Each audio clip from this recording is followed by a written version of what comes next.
abantu bitware bate muri ibihe by'iminsi mikuru, ndavuga abashoferi cyane cyane. So abashoferi ikintu nabakangurira nanjye ndiwe numva bakwiye kwitonda cyane, kubera ko cyane bakitondera ibiyobyabwenge harimo nk'inzoga, kubera ko urabona ni iminsi mikuru, ntabwo umuntu akwiye kwinezeza ngo arenze urugero.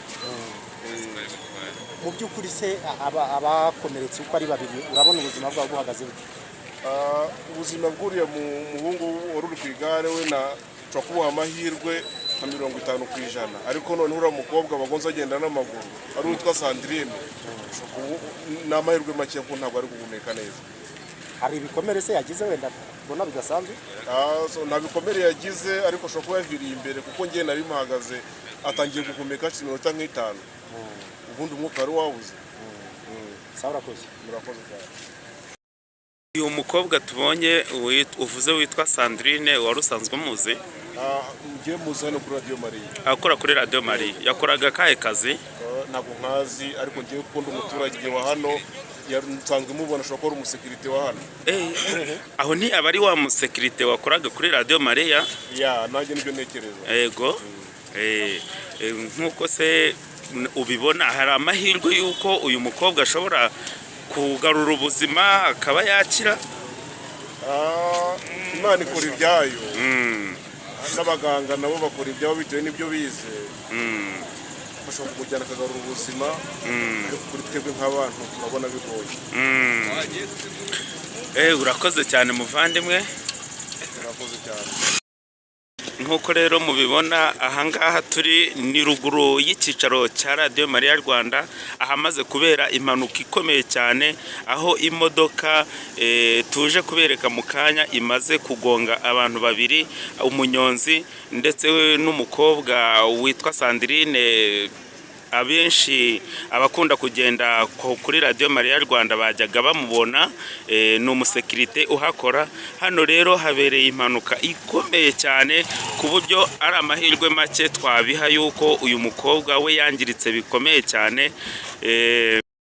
Buryo uwari ku igare ryo muraribona ryabaye 8, byanditse 8 bikomeye, n'uwari uririho yamaze kwinjizwa mu modoka imbangukiragutabara, ariko kandi uwari uriho agenda w'umugenzi ari we Sandrine we yangiritse bikomeye cyane. Nkuko rero mubona imodoka yo imaze kugonga aba bagenzi bombi, yabo wagendaga ku igare ndetse n'uwagendeshaga amaguru ari we Sandrine, yangiritse bikomeye cyane. Namwe murabibona yuko imodoka imeze gutya uwo yaba yahitanye ntabwo yarokoka. Ni ibintu rero bikomeye cyane. Abashoferi batwara ibinyabiziga barasabwa kwita ku binyabiziga batwaye, ariko kandi birinda impanuka za hato na hato, birinda kunywa ibisindisha, bitegura kurangiza umwaka mushya bafite ubuzima bwiza, aho kugira ngo ubuzima bwabo babushyire mu kaga. Rero reka dukomeze duze gukurikirana iby'iyi mpanuka, ndetse dukurikirane n'ubuzima bw'aba ngaba bamaze kuhakomerekera bikomeye, twizera wenda tudashidikanya ko hari icyo Imana iri bukore. Hano rero twongeye kubona umutangabuhamya wabonye impanuka ikiba. Muvandimwe watangira twibwira? Amazina yanjye Mutima Mwiza Pamela. Vuga cyane twumve. Amazina yanjye ni Mutima Mwiza Pamela. Yego. Nari ngeze hariya ruguru. Nari maze kubisikana n'uriya musisita. Hari imodoka yari kuzamuka. Ariyo yindi. Hari n'umuntu yari ahetse amajerekani 2 ku igare.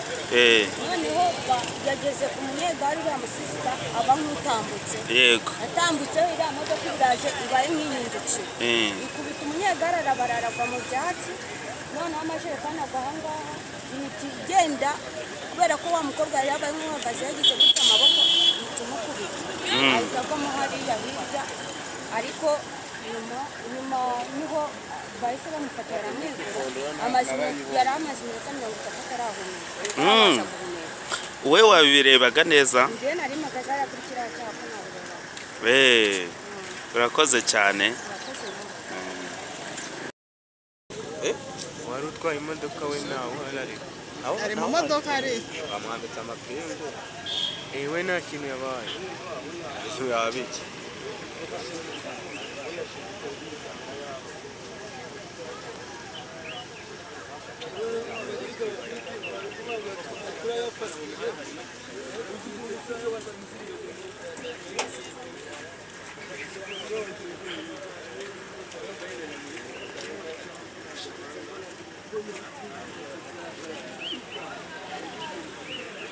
gahiga